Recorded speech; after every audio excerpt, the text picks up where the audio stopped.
सभी का स्वागत है वहीं अपनी हिंदी के ऑनलाइन क्लासों में कक्षा 12 विषय हिंदी साहित्य। आज वहीं अध्याय संख्या 4 जिसका पद दूसरा है उसकी शुरुआत हम करने जा रहे हैं। प्रेम पीर वर्णन जिसके कवि घनानंद हैं। इससे पूर्व के वीडियो में पद संख्या 1 की हम व्याख्या देख चुके थे। ठीक है, आज यहाँ पर पद संख्या 2 की हम व्याख्या देखेंगे। तो पहले पद को पढ़ते हैं, फिर कठिन शब्दार्थ और फिर व्याख्या और अंत में विशेष।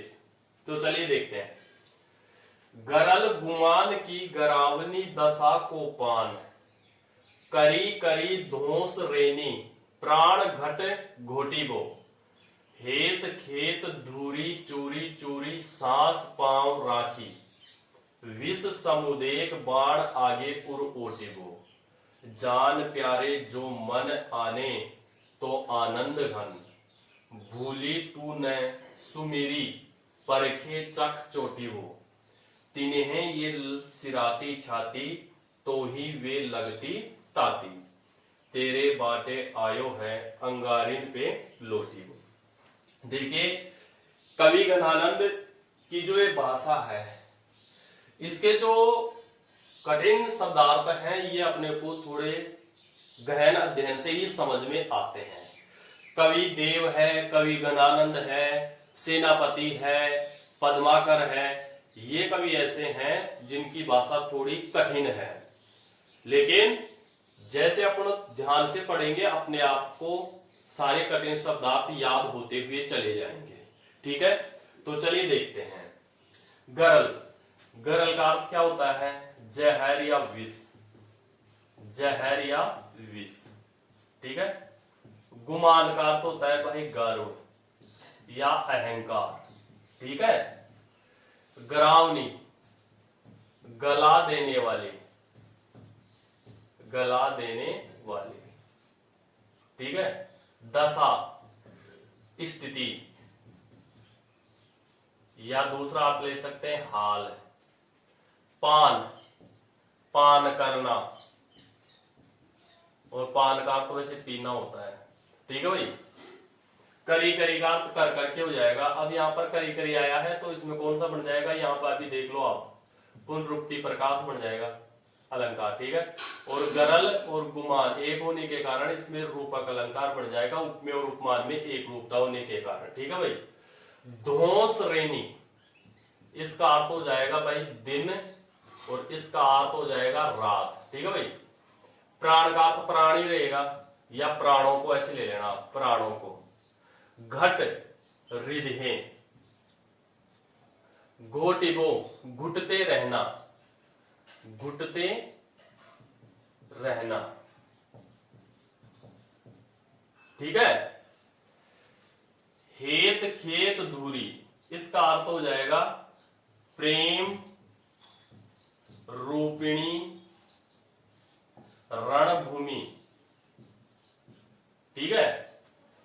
चूरी चूरी, चूरी चूरी का अर्थ हो जाएगा अत्यंत थक कर, अत्यंत थक कर। अब चूरी चूरी में भी कौन सा अलंकार हो जाएगा? पुनरुक्ति प्रकाश हो जाएगा ना। सांस का अर्थ सांस, पांव का अर्थ पांव राखी, संघर्ष करते रहना है। ठीक है भाई। श्वासों के साथ संघर्ष करते रहना है। विष समुदेक बाण, इसका अर्थ लेना है व्याकुलता रूपी जहर के बाण। ठीक है। अब यहां पर विष का अर्थ तो जहर हो जाएगा। ठीक है ना, जहर आ गया। यहां पर समुदेक का अर्थ होता है व्याकुलता और बाण का अर्थ होता है बाण। तत्सम तद्भव शब्द है। ठीक है। न का अड़य हो जाता है। आगे का आगे उर रिधे। ठीक है। ओटिबो, छाती पर, छाती पर झेलना, जिसका अर्थ पहले भी आ चुका है यहां पर, छाती पर झेलना। ठीक है। जान प्यारे, जान प्यारे का अर्थ यहां पर कौन सी हो जाएगी? यहां पर सुजान हो जाएगी भाई, कवि की प्रेमिका। प्यारे का प्रिय। जो का जो रहेगा मन आने, मन आने, मन आने का मतलब होता है स्थान न दे, स्थान न दे, ठीक है, कवि को स्थान न दे गणानंद को।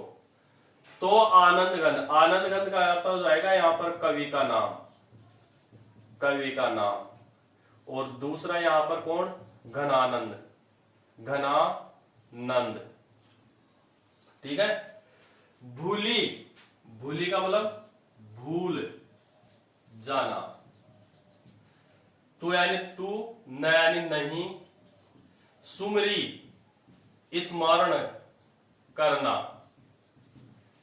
परीखे, परीखे का अर्थ हो जाए पछतावे या पछतावा, चक, चक का अर्थ होता है आंखें, चोटियों का अर्थ होता है चोट पहुंचाना, चोट पहुंचाना, ठीक है भाई। तिन्हें, उनको, ये सिराती, सिराती का मतलब ठंडी लगती, ठंडी लगती, छाती हृदय, तो ही वे लगती, तो ही का मतलब स्वयं कवि मुझे, वे का तो जाएगा वह है, लगती, लगती है, ताते मीन्स गरम या दुख, ठीक है भाई। तेरे बाटे, तेरे हिस्से में, तेरे हिस्से में, आयोग का मतलब समझते हो, आया है, अंगारिन आग, पे लोटिबो, पे का तो जाएगा पर, लोटिबो का मतलब होता है सोना या लौटना, यानी अत्यंत कष्ट पाना, ठीक है भाई। इस प्रकार से सारे कठिन शब्दार्थ हैं वो हमने देख लिए हैं, ऐसा कोई शब्द नहीं बता जिसका आपने अर्थ नहीं किया हो। अब यहां पर इसकी व्याख्या देखते हैं। यहां कवि गणानंद है अपने वियोग जनित दशा का वर्णन करता हुआ कहता है कि मुझे तो जो मेरी निष्ठुर प्रिया है, सुजान है, उसका जो व्यवहार निष्ठुर है, उस निष्ठुर व्यवहार को सिर झुकाकर अपने जीवन में सहन करते हुए चले जाना है। वो जैसा व्यवहार करती है उस व्यवहार को मुझे तो क्या करना है, जीवन भर उसे सहन करना है, ठीक है। ये इसमें वर्णन है। तो कवि गणानंद है वह अपनी प्रिय सुजान के प्रति कैसे विचार रखते हैं और उनकी यादों को कैसे अपने हृदय में वह संजोए हुए हैं। देखिए, गरल गुमान की गरावनी दशा, एक मिनट पहले भावार्थ करने से पूर्व बता देता हूं, ये कवित छंद है। कौन सा है? कवित छंद है, कवित छंद, जिसमें क्या होते हैं 31 से 33 तक वर्ण होते हैं, 31 से 33 तक वर्ण होते हैं। पहले जो अपन ने पढ़ा था वो था सवैया, जिसमें 22 से लेकर 26 तक वर्ण थे। अब इसमें आराम से गणना कर लीजिए, 31 से 33 तक होने चाहिए। 1 2 3 4 5 6 7 8 9 10 11 12 13 14 15 16 17 18 19 20 21 22 23 24 25 26 27 28 29 30 31, ठीक है भाई। 31 से 33 किसमें? कवित छंद में, वर्णिक छंद है, ठीक है। अब इसकी व्याख्या देखते हैं। प्रस्तुत पद में कवि घनानंद वर्णन करते हुए कहते हैं, अपनी वियोग जनित दशा का वर्णन करते हुए कहते हैं कि मैं अपने प्रिय सुजान के जो अहंकार रूपी, जो गर्व रूपी विष, गर्व रूपी जो विष है, उस विष अपने हृदय को गला देने वाली उस स्थिति को मैं क्या करता रहता हूं? पान करता रहता हूं। यानी ये कहना चाहता है कवि, इस लाइन में ध्यान से सुनिए, कि मेरी प्रिय का अहंकार है, वह अहंकार कैसा है? गर्व के समान है। तो उस अहंकार रूपी गर्व को, जो हृदय को गला देने वाली स्थिति के समान है, उसको मैं क्या करता रहता हूं? पान करता रहता हूं, उसको सहन करता रहता हूं। यानी उसको अहंकार हो गया कि वह अहंकार यह है कि वह घनानंद के प्रति कोई प्रेम भाव रख ही नहीं रही है, इसलिए उसके अहंकार है, उस अहंकार को क्या है? उसको मैं पी रहा हूं। किसके समान है वो? जहर के समान है। तो जहर क्या है? जो कभी पी रहा है तो उसके हृदय को गला देने वाली जहर को पीने से क्या हो जाता है? व्यक्ति की मृत्यु हो जाती है। तो अहंकार को कभी दिन रात पीता रहता है तो उसकी यादों में दुखी रहता है। तो दुखी रहते रहते एक दिन ऐसा आएगा कि कवि घनानंद मौत के घाट उतर जाएगा। ठीक है, तो इस प्रकार से कवि ने ये कहा है कि उसके अहंकार रूपी जो विष है, जो गले को गला देने वाली स्थिति है, उसको मैं क्या करता रहता हूं? उसके अहंकार को, उसके गर्व को मैं पीता रहता हूं, पान करता रहता हूं। करी करी धोस दिन रेन पान प्राण घटोटी को। और इस प्रकार से इस स्थिति का पान करते करते मैं दिन रात अपने प्राणों को अपने हृदय के अंदर ही अंदर में क्या करता रहता हूं? घुटता रहता हूं। यानी दिन रात है कवि घनानंद है, वह इस अहंकार को पीते पीते अपने हृदय में दिन रात वह क्या करता रहता है? मन ही मन में घुटता रहता है, परेशान होता रहता है। किसके समान होता है? धोस रेनी, यानी दिन रात अपने प्राणों को भीतर ही भीतर कवि घनानंद है वो क्या करता रहता है? घुटता रहता है, परेशान होता रहता है। हेत खेत धूरी चूरी चूरी सांस पांव रखे। फिर आगे कवि कहता है कि इस प्रेम रूपिणी रणभूमि में, इस प्रेम रूपिणी रणभूमि में बिना थके क्या किए हुए? बिना थके सांस पांव रखे। अपनी सांसों के साथ हमेशा संघर्ष करते रहना है, हार नहीं माननी है। यानी इस प्रेम रूपिणी रणभूमि में हमें बिना थके अपने श्वासों को साथ लेकर, सांसों के साथ अपने पांवों को जमाए रखना है, अर्थात हमें लगातार संघर्ष करते रहना चाहिए। विष समुदेक बाण आगे उर ओटी को। आगे कवि कहता है कि इस प्रेम जनित स्थिति में उसके व्याकुलता रूपी जो विष के बाण हैं, उन विष के बाणों के सामने अपने हृदय को आगे करके अपनी छाती पर उन बाणों को सहन करना है। कौन से बाण बता दिए थे यहाँ पर? देखिए यहाँ पर पहले तो जहर बताया, अहंकार को बढ़ा दिया, और यहाँ पर देखिए इसमें भी क्या है? वही रूपक अलंकार हो जाएगा भाई, रूपक अलंकार। ठीक है ना? विष समुदेय बाण, व्याकुलता रूपी जहर के बाणों को उन्हें क्या करना है? अपने हृदय रूपी छाती पर उसे क्या करना है? सहन करना है। उसके प्रहार को अपनी इस छाती पर सहन करना है। कौन कह रहा है? कवि घनानंद। किसके प्रति कह रहा है? अपने प्रेमिका कौन? सुजान के प्रति। जान प्यारे जो मन आने, इतने प्रेम में समर्पित हो जाने के बाद भी हे प्रिय सुजान, अपनी प्रेमिका को संबोधित करता हुआ कहता है कि हे प्रिय सुजान, अगर फिर भी आप मुझे अपने मन में, अपने हृदय में मुझे स्थान नहीं देती हो तो आनंद घन, तो मुझे स्वयं कवि घनानंद को कोई दुख नहीं है। क्यों नहीं है दुख? तो मुझे अपने हृदय में आने तो, यानी अपने हृदय में अगर मुझे कोई स्थान नहीं देती हो तो मुझे इस कवि घनानंद को कोई दुख नहीं है।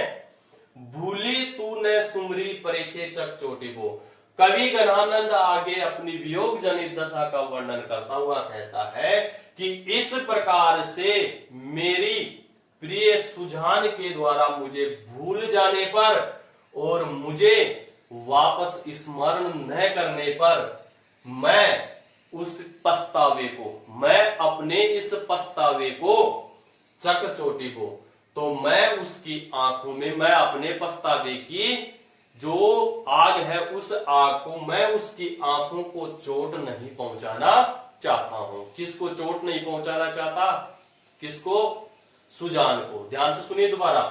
यानी कवि ये कहना चाहता है कि तुम भूली तूने, यानी इस प्रकार से तुम्हारे द्वारा मुझे भूल जाने पर और मुझे स्मरण नहीं करने पर मुझे बिल्कुल पछतावा नहीं है, मुझे किसी बात का दुख नहीं है, लेकिन मैं ऐसा भी कुछ नहीं करना चाहता हूं कि जिससे तुम्हारी आंखों को क्या पहुंचे, चोट पहुंचे, पीड़ा पहुंचे।